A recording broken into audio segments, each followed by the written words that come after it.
नमस्ते दोस्तों, आपको ये मंत्र 108 बार जरूर सुनना है। इसका भी कोई कारण है, हम आपको बताने वाले हैं। माला में 108 मोतियों का महत्व है। माला में 108 मोतियों का संबंध नक्षत्रों के चरणों से बनता है।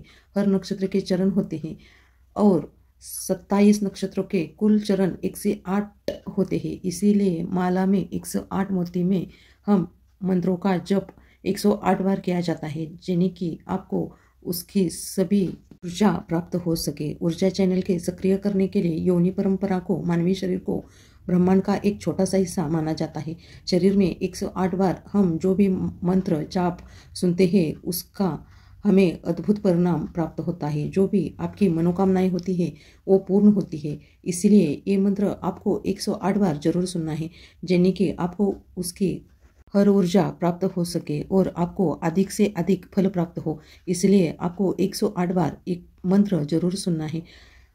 कोई भी मंत्र आप आधा अधूरा सुनकर ना छोड़े।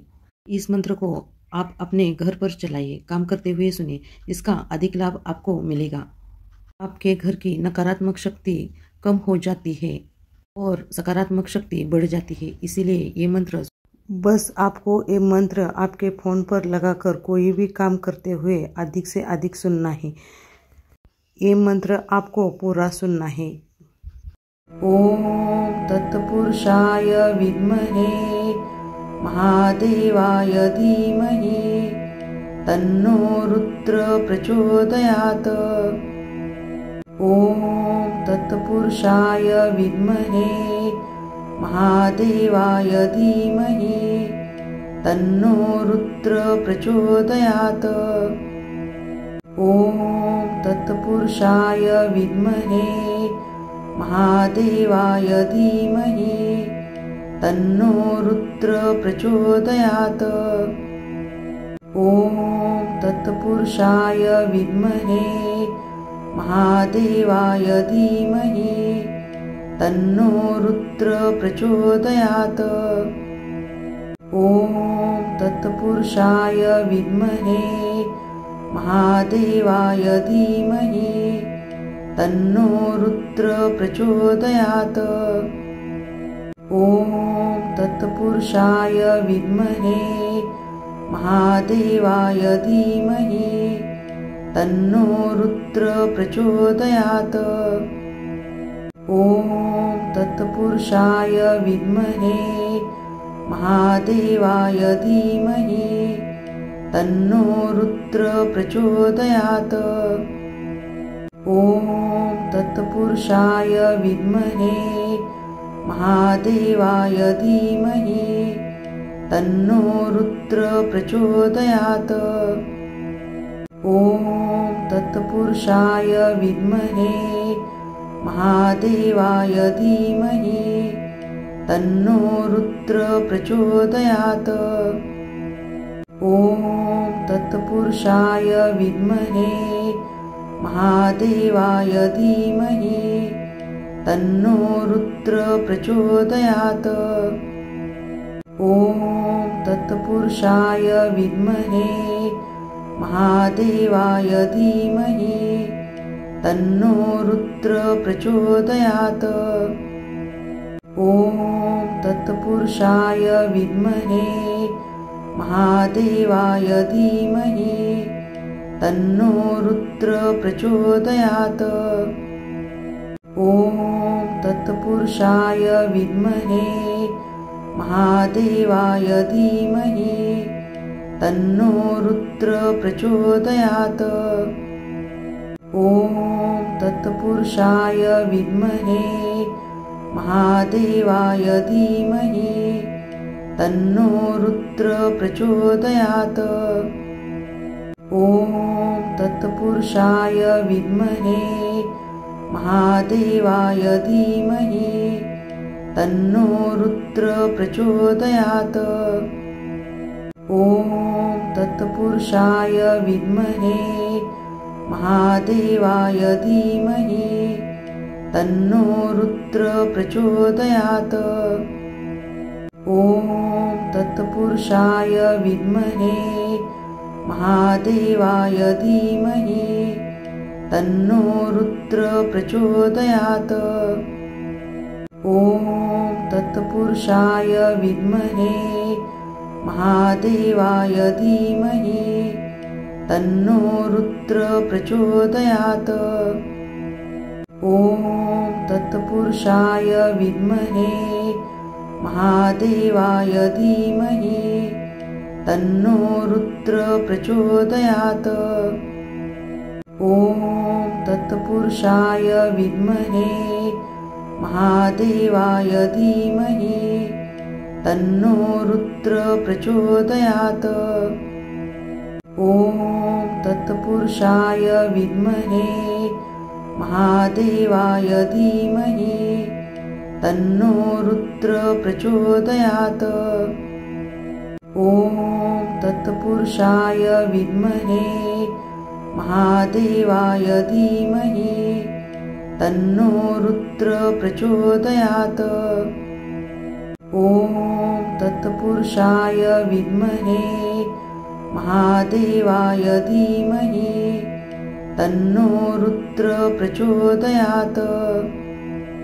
ॐ तत्पुरुषाय विद्महे महादेवाय धीमहि तन्नो रुद्र प्रचोदयात्। ॐ तत्पुरुषाय विद्महे महादेवाय धीमहि तन्नो रुद्र प्रचोदयात्। ॐ तत्पुरुषाय विद्महे महादेवाय धीमहि तन्नो रुद्र प्रचोदयात्। ॐ तत्पुरुषाय विद्महे महादेवाय धीमहि तन्नो रुद्र प्रचोदयात्। ॐ तत्पुरुषाय विद्महे महादेवाय धीमहि तन्नो रुद्र प्रचोदयात्। ॐ तत्पुरुषाय विद्महे महादेवाय धीमहि तन्नो रुद्र प्रचोदयात्। ॐ तत्पुरुषाय विद्महे महादेवाय धीमहि तन्नो रुद्र प्रचोदयात्। ॐ तत्पुरुषाय विद्महे महादेवाय धीमहि तन्नो रुद्र प्रचोदयात्। ॐ तत्पुरुषाय विद्महे महादेवाय धीमहि तन्नो रुद्र प्रचोदयात्। ॐ तत्पुरुषाय विद्महे महादेवाय धीमहि तन्नो रुद्र प्रचोदयात्। ॐ तत्पुरुषाय विद्महे महादेवाय धीमहि तन्नो रुद्र प्रचोदयात्। ॐ तत्पुरुषाय विद्महे महादेवाय धीमहि तन्नो रुद्र प्रचोदयात्। ॐ तत्पुरुषाय विद्महे महादेवाय धीमहि तन्नो रुद्र प्रचोदयात्। ॐ तत्पुरुषाय विद्महे महादेवाय धीमहि तन्नो रुद्र प्रचोदयात्। ॐ तत्पुरुषाय विद्महे महादेवाय धीमहि तन्नो रुद्र प्रचोदयात्। ॐ तत्पुरुषाय विद्महे महादेवाय धीमहि तन्नो रुद्र प्रचोदयात्। ॐ तत्पुरुषाय विद्महे महादेवाय धीमहि तन्नो रुद्र प्रचोदयात्। ॐ तत्पुरुषाय विद्महे महादेवाय धीमहि तन्नो रुद्र प्रचोदयात्। ॐ तत्पुरुषाय विद्महे महादेवाय धीमहि तन्नो रुद्र प्रचोदयात्। ॐ तत्पुरुषाय विद्महे महादेवाय धीमहि तन्नो रुद्र प्रचोदयात्। ॐ तत्पुरुषाय विद्महे महादेवाय धीमहि तन्नो रुद्र प्रचोदयात्। ॐ तत्पुरुषाय विद्महे महादेवाय धीमहि तन्नो रुद्र प्रचोदयात्। ॐ तत्पुरुषाय विद्महे महादेवाय धीमहि तन्नो रुद्र प्रचोदयात्। ॐ तत्पुरुषाय विद्महे महादेवाय धीमहि तन्नो रुद्र प्रचोदयात्। ॐ तत्पुरुषाय विद्महे महादेवाय धीमहि तन्नो रुद्र प्रचोदयात्। ॐ तत्पुरुषाय विद्महे महादेवाय धीमहि तन्नो रुद्र प्रचोदयात्। ॐ तत्पुरुषाय विद्महे महादेवाय धीमहि तन्नो रुद्र प्रचोदयात्। ॐ तत्पुरुषाय विद्महे महादेवाय धीमहि तन्नो रुद्र प्रचोदयात्। ॐ तत्पुरुषाय विद्महे महादेवाय धीमहि तन्नो रुद्र प्रचोदयात्। ॐ तत्पुरुषाय विद्महे महादेवाय धीमहि तन्नो रुद्र प्रचोदयात्। ॐ तत्पुरुषाय विद्महे महादेवाय धीमहि तन्नो रुद्र प्रचोदयात्। ॐ तत्पुरुषाय विद्महे महादेवाय धीमहि तन्नो रुद्र प्रचोदयात्। ॐ तत्पुरुषाय विद्महे महादेवाय धीमहि तन्नो रुद्र प्रचोदयात्। ॐ तत्पुरुषाय विद्महे महादेवाय धीमहि तन्नो रुद्र प्रचोदयात्। ॐ तत्पुरुषाय विद्महे महादेवाय धीमहि तन्नो रुद्र प्रचोदयात्। ॐ तत्पुरुषाय विद्महे महादेवाय धीमहि तन्नो रुद्र प्रचोदयात्। ॐ तत्पुरुषाय विद्महे महादेवाय धीमहि तन्नो रुद्र प्रचोदयात्। ॐ तत्पुरुषाय विद्महे महादेवाय धीमहि तन्नो रुद्र प्रचोदयात्। ॐ तत्पुरुषाय विद्महे महादेवाय धीमहि तन्नो रुद्र प्रचोदयात्। ॐ तत्पुरुषाय विद्महे महादेवाय धीमहि तन्नो रुद्र प्रचोदयात्। ॐ तत्पुरुषाय विद्महे महादेवाय धीमहि तन्नो रुद्र प्रचोदयात्। ॐ तत्पुरुषाय विद्महे महादेवाय धीमहि तन्नो रुद्र प्रचोदयात्।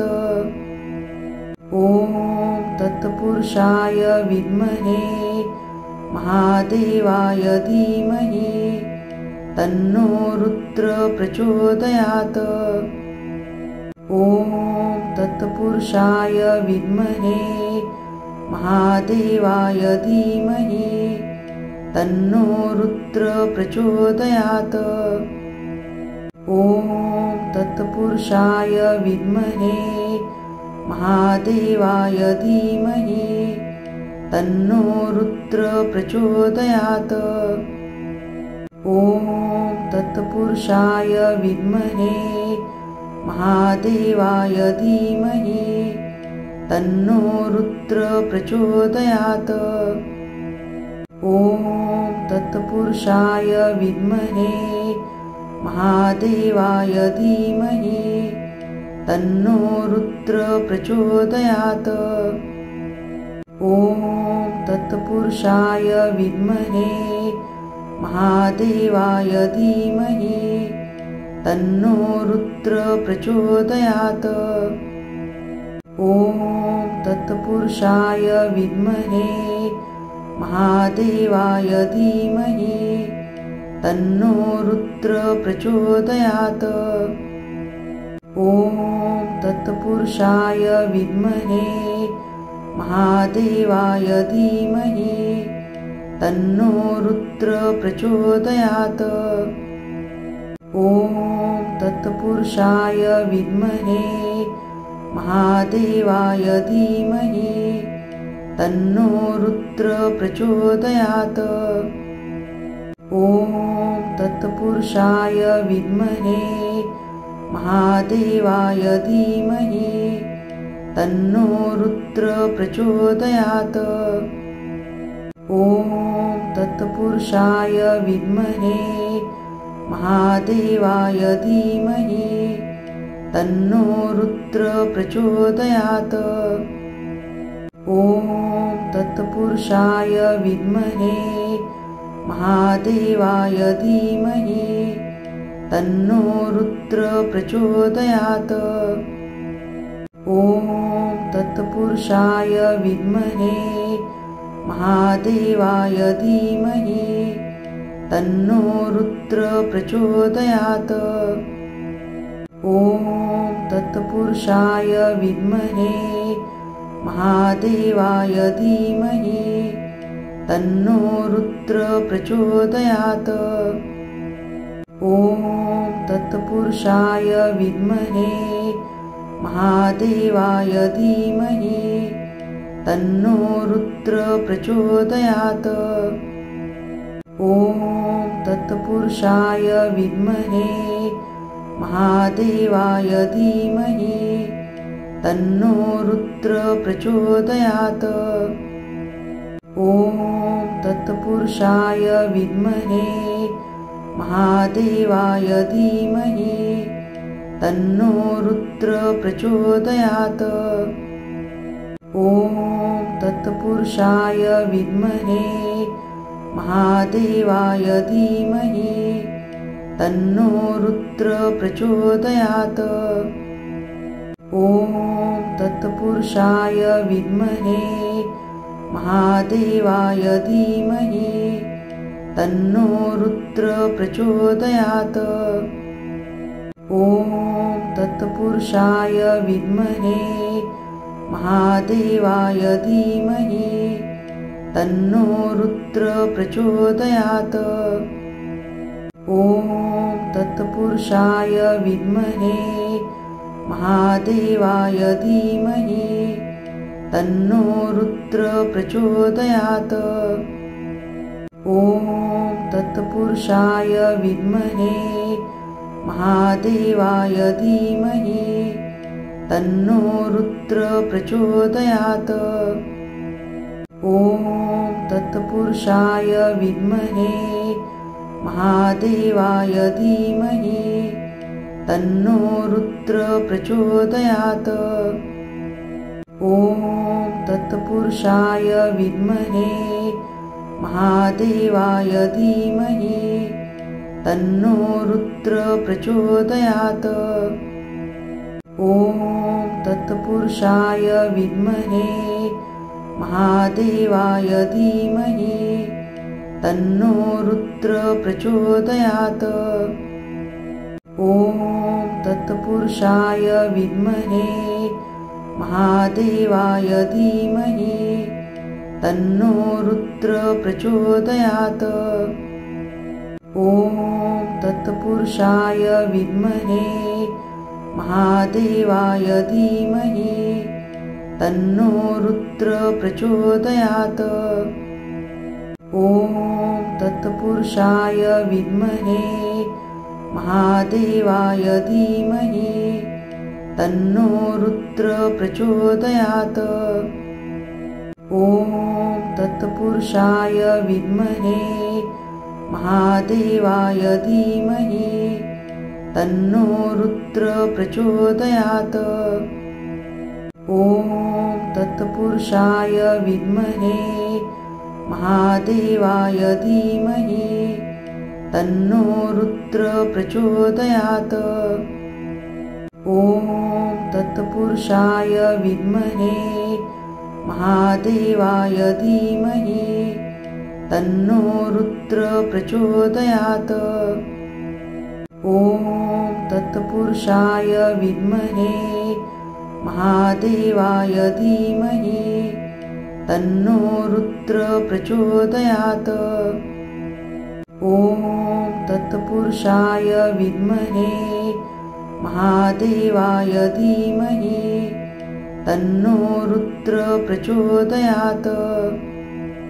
ॐ तत्पुरुषाय विद्महे महादेवाय धीमहि तन्नो रुद्र प्रचोदयात्।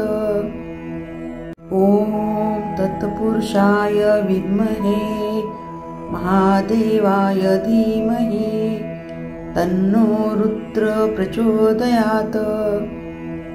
ॐ तत्पुरुषाय विद्महे महादेवाय धीमहि तन्नो रुद्र प्रचोदयात्। ॐ तत्पुरुषाय विद्महे महादेवाय धीमहि तन्नो रुद्र प्रचोदयात्। ॐ तत्पुरुषाय विद्महे महादेवाय धीमहि तन्नो रुद्र प्रचोदयात्।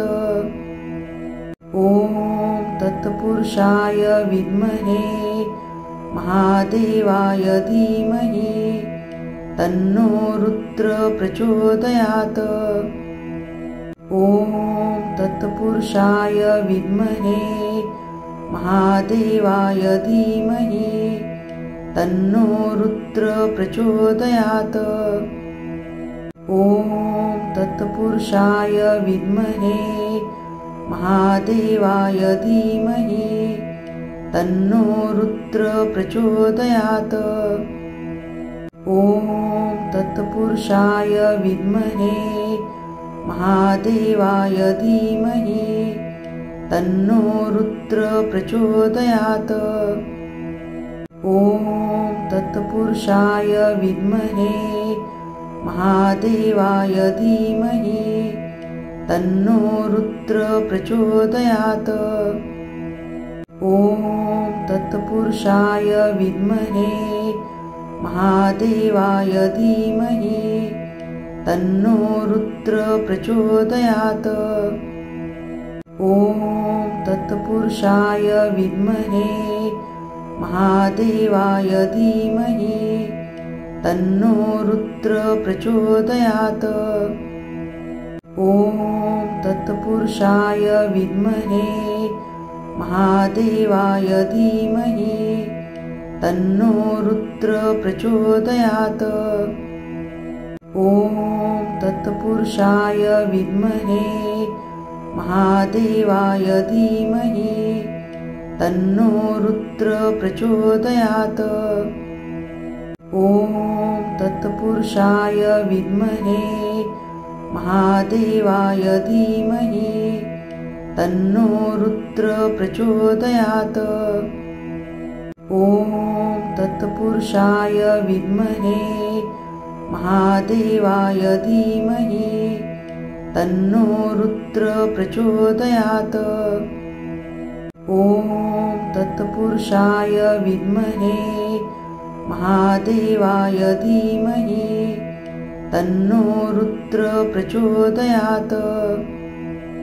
ॐ तत्पुरुषाय विद्महे महादेवाय धीमहि तन्नो रुद्र प्रचोदयात्। ॐ तत्पुरुषाय विद्महे महादेवाय धीमहि तन्नो रुद्र प्रचोदयात्। ॐ तत्पुरुषाय विद्महे महादेवाय धीमहि तन्नो रुद्र प्रचोदयात्। ॐ तत्पुरुषाय विद्महे महादेवाय धीमहि तन्नो रुद्र प्रचोदयात्। ॐ तत्पुरुषाय विद्महे महादेवाय धीमहि तन्नो रुद्र प्रचोदयात्। ॐ तत्पुरुषाय विद्महे महादेवाय धीमहि तन्नो रुद्र प्रचोदयात्। ॐ तत्पुरुषाय विद्महे महादेवाय धीमहि तन्नो रुद्र प्रचोदयात्।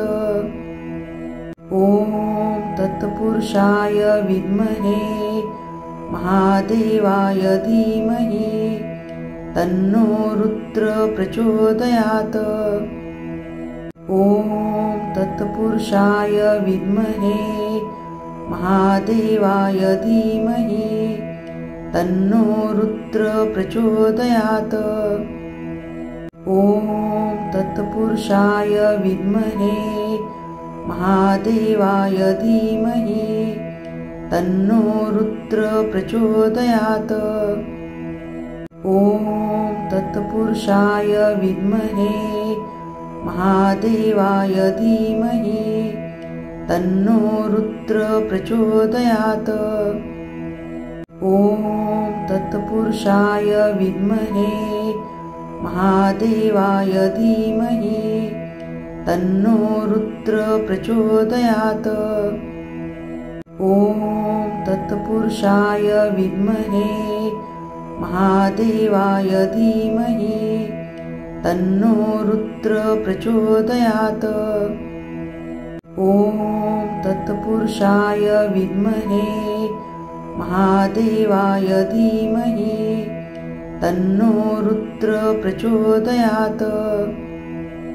ॐ तत्पुरुषाय विद्महे महादेवाय धीमहि तन्नो रुद्र प्रचोदयात्।